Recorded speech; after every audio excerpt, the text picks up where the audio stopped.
You are going to love Kyle Budd. He is with us tonight. I'm so thankful he is with us. I want to tell you something about him. He's been preaching for over 25 years. He graduated from Freed-Hardeman with a double major in his BA apologetics.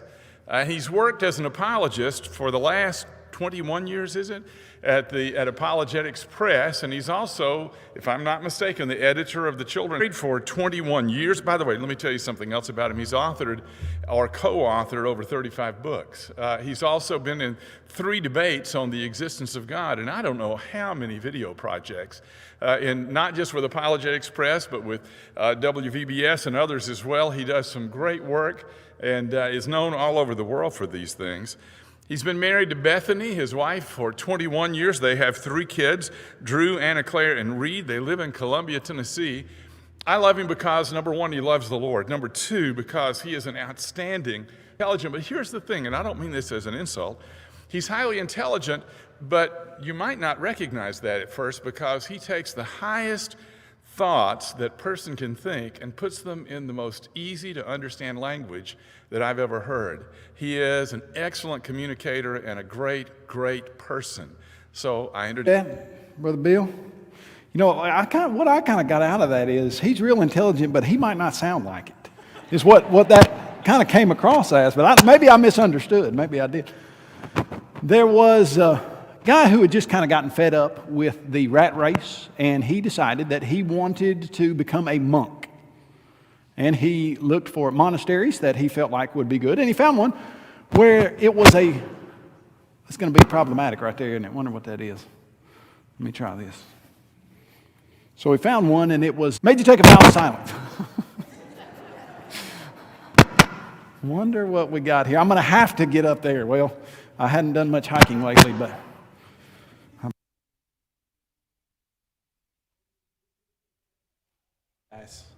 I haven't been behind a podium or pulpit in years.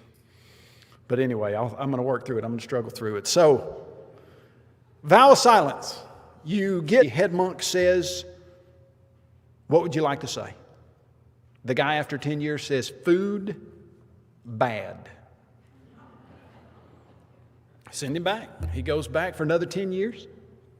10 years later, comes back. He's got 2 more words. They ask him, okay, what are your next 2 words? He said, bed hard. 20 years now, he said 4 words. Goes back for another 10 years. Comes back, it's his 30-year anniversary. Head monk says, not surprising. You haven't done anything but complain since you got here. You know, when you think about that idea of complaining, do you complain? Are you a complainer? You know, lots of times we often talk about complaining kind of tongue-in-cheek. And we'll talk about stuff that people will complain about. And here's what conversation, you get a 40% more feedback rate if you start with a complaint than if you start with anything else. Boy, it sure is hot out there today, isn't it? Anybody said anything like that? Can you believe that some people in the Lord's church would complain about the temperature of the auditorium? Could you believe that? Brought a coat and a blanket, and they'll say, man, it's the middle of summer. I can't believe the elders can't get the temperature of this auditorium right. It's 32 degrees. Feels like a meat locker in here. Somebody else will be away from the vent or underneath it where it's blowing over them, and it's 85 degrees in this auditorium. I can't believe we can't get a little air conditioning in this auditorium. Whatever our budget is, people would complain about the temperature in the auditorium. I knew a deacon, and he said he would stand in the back, and a person would come up to him, shake his hand, and he was in charge of he would have somebody came out of the back and said, boy, it was freezing in there. The next guy right behind that person said, I was burning up, and they just couldn't make everybody happy. In fact, one guy I knew said he was the deacon over the thermostat. And I don't know if that's an official position, don't quote me on that, but said he would listen to everybody and say, is that what we need to do, turn it up? And the next of walking down the side of the auditorium. Now this was where it was just a straight rectangle. You could walk straight down the side, and he would go to the thermostat. And he would open it and mess with it. Said he wouldn't change it at all. He would just touch it. And those guys who had said he needed to turn it down said, man, thank you so much. It was so much cooler in there. Really appreciate it. And the guys who said he needed to turn it up said, oh, really, really. And he said he would just shake their hand and nod and say, yeah, no problem, no problem. You know, when we talk about complaining, we sometimes kind of look at it like almost like a joke. And we joke about it and we understand that idea of complaining. But you know, when the Bible talks about complaining, God discusses complaining. I want you to turn your Bibles to 1 Corinthians chapter 10. And in 1 Corinthians chapter 10, we're going to look at what God thinks about complaining. You're there in chapter 10. You're listening to Paul tell you about what happened to... Okay, that's the end kind of the story, but really it wasn't the end at all, was it? It was kind of just the beginning. And so they're moving through the wilderness wandering because of those 10 spies that brought back an evil report, and they're wandering for 1 year per every day that the spies spent in the land of Canaan. And several things happened to them. And you see right there in 1 Corinthians chapter 10, we'll start in verse 1, and here's what it says. Moreover, brethren, I don't want you to be ignorant or unaware that all of our fathers were under the cloud. They all passed through the sea. They all were baptized. Was not well pleased, for their bodies were scattered in the wilderness. He says they all had the same opportunities to see the glory and power of God and Jesus, really, at the time, the pre-incarnate Word. But he said they didn't take those opportunities. What they heard wasn't mixed with faith. And most of terrible, horrible people, for their bodies to be scattered in the wilderness and not get to go into the promised land. And it mentions some of the sins that they were involved in, some sexual immorality, etc. And then you go right there to verse 9, nor let us tempt Christ, as some of them also tempted and were destroyed by serpents. And then look at verse 10.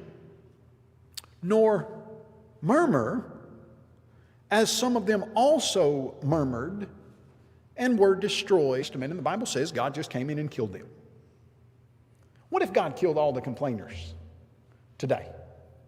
Well, we know that that's not his mode of operation. That's not how he habitually practiced things. So why is it in this instance God kills literally and immediately the complaining group of Israelites? Well, the next verse tells you. It shows you exactly why God did that in this instance. Notice what it says. It says, now all these things happened to them as examples, and they are written for our admonition, because he wants you to see how serious he is about the subject. It's something that is very, very much on God's mind. Now, as you look at this, there are several places in the Old Testament that this might be discussing. There's one that scholars believe is the instance that Paul is talking about here. And I've got a New King James that I'm reading out of, and it has a little heading above Numbers chapter 11, and it just has the title that says, "The people complain." Okay, so let's see what they're complaining about. Verse 1, now when the people complained, it displeased the Lord, for the Lord heard it. Now, do you see why God was not well pleased? And so you come to this passage and it says, now when the people complained, it displeased the Lord, for the Lord heard it, and his anger was aroused. So the fire of the Lord burned among them and consumed some of them in the outskirts of the camp. Then the people cried out, and you see them for real quick.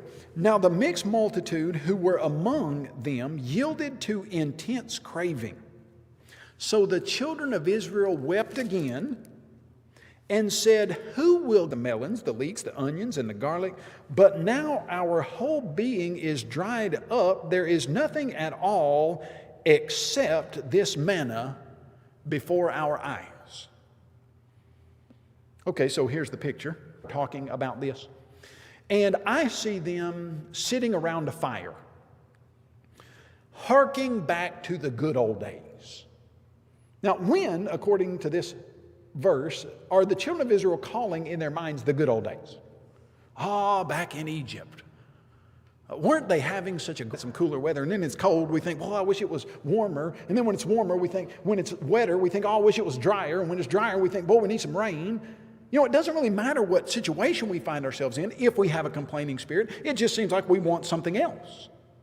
So these people are looking back to when because basically you're telling God he's not doing his job. basically, if there's something wrong with your situation and God's in charge, then who are you blaming? Well, you're blaming God for that. And so you see these children of Israel, and they're sitting around and they're moaning and griping and grumbling about their situation. Garlic and leeks. And then they say, notice, but now our whole being is fried some of this stuff on like a griddle, and they have something like a manna pancake in their hand. And maybe the guy who's talking has just eaten a bite of it, and he says, do you remember what manna was? Okay, they're wandering around in the wilderness, and they don't have any food, and they pray to God, and God says, the Hebrew language doesn't put parentheses, but as you read it, this is what we would call a parenthetical statement. Now notice what he says in verse 7. Now he's going to give you no. Manna was like coriander seed, and its color was like the color of bdellium. The people went about and gathered it, ground it on mills. Okay, so there's manna. Two things he tells you about manna right there. Number one, how they get it. Number two, what it tastes like. How do they get? Several places where we lived, worked one in Montgomery, and then lived in Florence for a while, and my garden was beautiful. The second week of its growing season. I had just tilled it, my speaking schedule and things, and then we'd take family vacations and things. And what I found out was that in order to grow some of the best, most wonderful, if you want any tomatoes, you had better get every morning glory out of it, because some people mistake morning glories for flowers, but they are tomato plant murderers. That's what they do. And what I would do is grow morning glories and very few tomatoes, because it's hard to grow a garden. You got to weed it, and then lots of times you got to make sure you pick it. I just let my garden basically go to seed because I wouldn't be there when I needed to do stuff. You've got to plant it, then you have to water it, and then you have to make sure you weed it, and then after several months, then you can pull a tomato off that's worth making a sandwich out of. When did the children of Israel have to do to manna? Oh, you walk outside. They ate it in different ways. They'd crush it in a mortar, they'd boil it, they'd fry it, etc. But you could just go out and pick it up and eat it. What was the process that you went through to get manna ready? You woke up in the morning.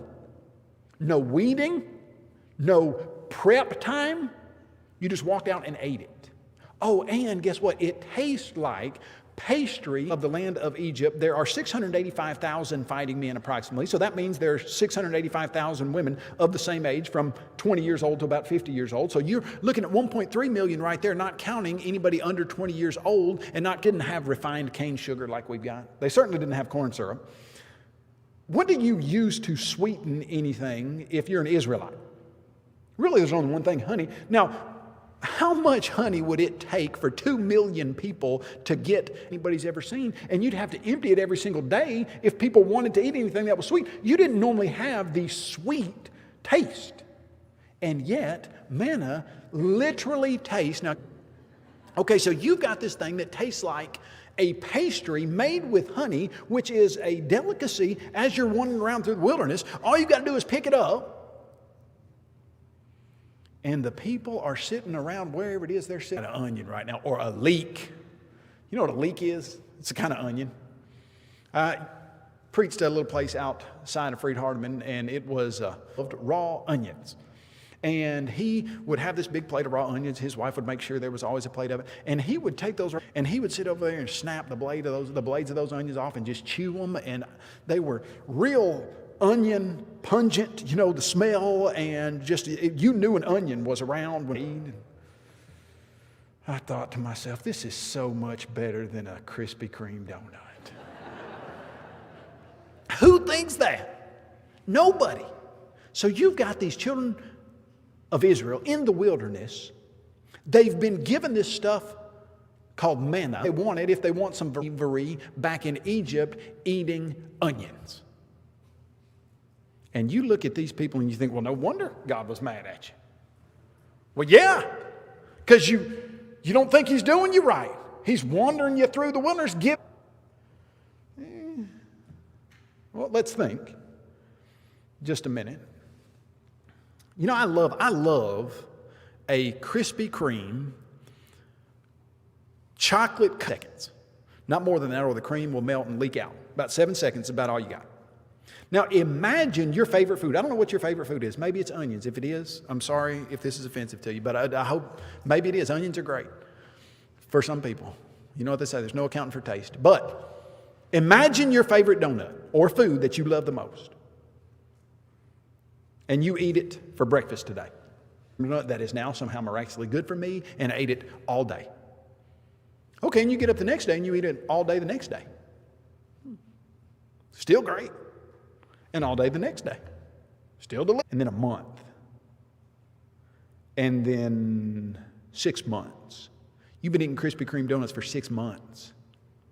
Every now and then you'll kill a sheep and eat a steak. You'll have steak night. But then you go back the next day to Krispy Kreme donuts. Then a year. Lengthy. How'd you do yours last week? Oh, I fried mine and I put this particular seasoning on it. Okay, hey, try that for about a month and then try this boiled recipe. It's good if you try that for about 6 months and then try. You know, for years and years of my life, from about every day that I ate lunch at school, my mom packed me a sandwich, peanut butter and jelly. I remember loving peanut butter and jelly, ate them 5 days a week. Never got tired of peanut butter and jelly. I loved peanut butter and jelly sandwich. And one day, probably about 8th grade, I looked at that peanut butter and jelly sandwich. And something snapped. And I just realized, can't do it. Nope, no more peanut butter and jelly sandwich. And I didn't team food every single day for 40 years. Wouldn't really matter how good it tasted, would it? You would start to be tempted to gripe about what you've got, to be provided for. God, you gave us heavenly pastry, but we don't want this all the time. We want something else. And here is what you find out with the attitude of grumbling and complaining. The attitude of grumbling and complaining has nothing to do with your physical surroundings or what's going on in your life. It has nothing to do with what's going on in your life, and everything to do with what's going on in your heart. You see, because if God is not enough, see, a lot of us have this deal with God that we think, okay, God, we love you, we've got this relationship, and we'll keep this relationship good. As sideways where we don't like it, then we start thinking, well, God, I thought we had a deal here. I was going to be really good in this relationship as long as my job was good, and my car kept starting every time I wanted it to, and my wife did what I wanted her to do, or my husband acted how I wanted him to do, or my kids did what I wanted them to do, and then I'll be happy. Okay, think about this. If right now, every single thing in your life that you complain about, everything, your car, the weather, every single thing you think you want, would that mean you would stop complaining? There'd be something else that would lead us to complain. Brethren, when we complain, we're telling God, you're just not doing your job right. Now, the second reason, it's not like Jesus. A Christian is a follower or disciple of Jesus Christ. And so, as you look at that idea, if we're trying to follow Jesus, under what circumstance or in what conditions does Jesus ever complain in the New Testament? You know, that question, it's almost irrelevant. Give me a blister every time. Look at this mob of people. They're so packed in here, I hadn't even been able to eat lunch. It's ridiculous. Can you even picture it? You can't even picture Jesus complaining. Now, you know, sometimes I think we hold on to things in our personality because we think they're parts of us that we don't want to let go. You know, I think if we were to say, okay, guys, you understand what grumbling and complaining. Do you think that the congregation could do that? Yeah, they could. And probably several of the names would be right up there because there's something about complaining that we feel like it's all right to do. That we feel like, well, that's just who I am. I'm just, you know, it's kind of like that wife who said, you know, sometimes she just wakes up grumpy. Sometimes she just lets him sleep. You know, you just feel like about how the world should be more like you think it should be. But there's not any thing about that that's acceptable or good or Christ-like. And isn't that what Jesus was trying to say when he said, die to yourself and take up your cross and follow me? What he's trying to say is, if there are parts of your personality that simply do not correspond with what we're doing here as Christians, you need to kill those parts. So if you happen to be a grumbler and a complainer, that needs to end. This is not okay, Kyle, you are such an optimistic, such a positively enthusiastic person. This lesson obviously doesn't apply to you. It applies to my husband. And because it obviously doesn't. But what we need to make sure we do is recognize complaining for the sin that it is. Recognize that we are telling an idea. I want you to turn your Bibles to Philippians chapter 2. It's probably the very most famous passage on complaining. Philippians chapter 2. And you're going to be looking right there in verse 14. Here's what the passage says.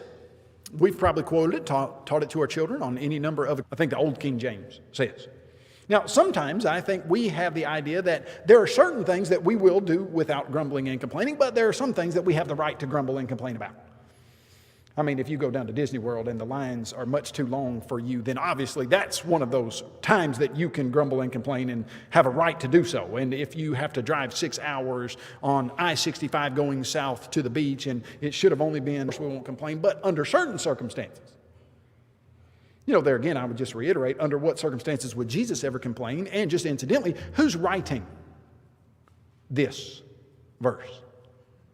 Oh, you remember who's writing this verse, don't you? Paul, writing it to the Philippians, and he baptizes Lydia. And then there is a servant girl, a slave, who has an evil spirit in her, and she's following Paul and Silas around, and she is screaming repeatedly over and over, these people work for the most, not going to make any money anymore. And so they have Paul drug into front of the leaders of Philippi.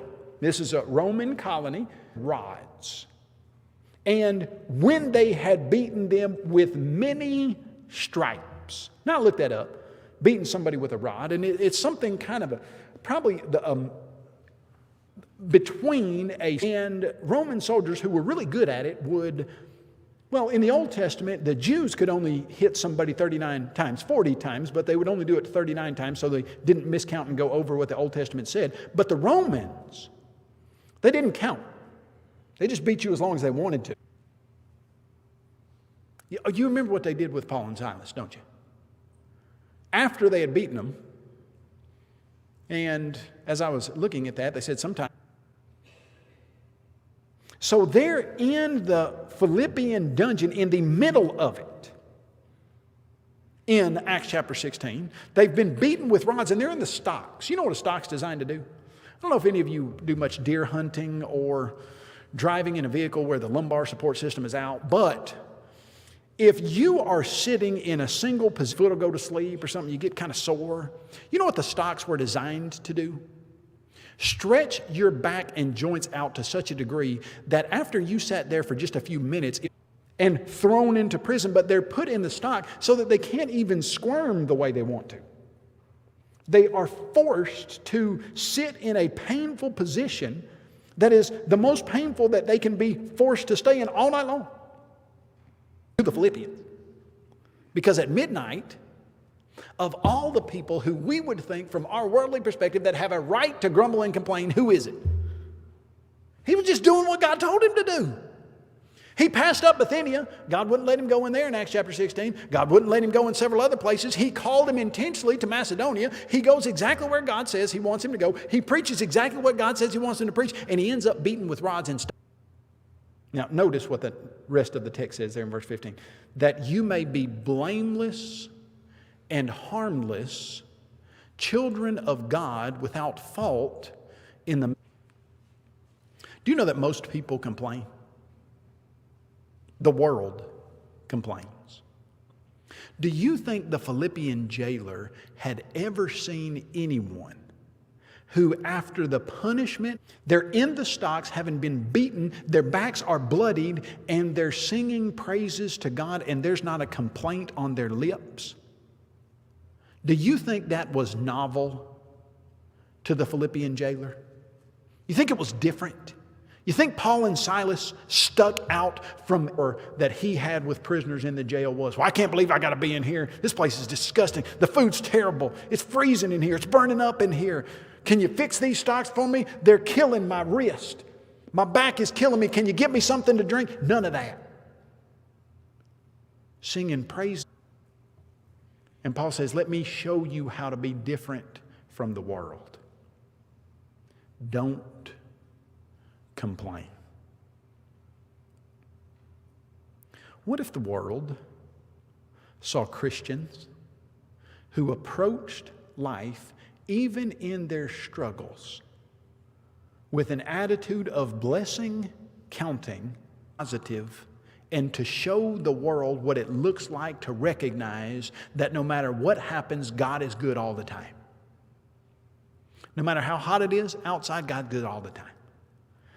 No matter if my truck won't start today, God's good all the time. Doesn't matter if my spouse is not behaving or doing what I think he should be or she should be, God's good all the time.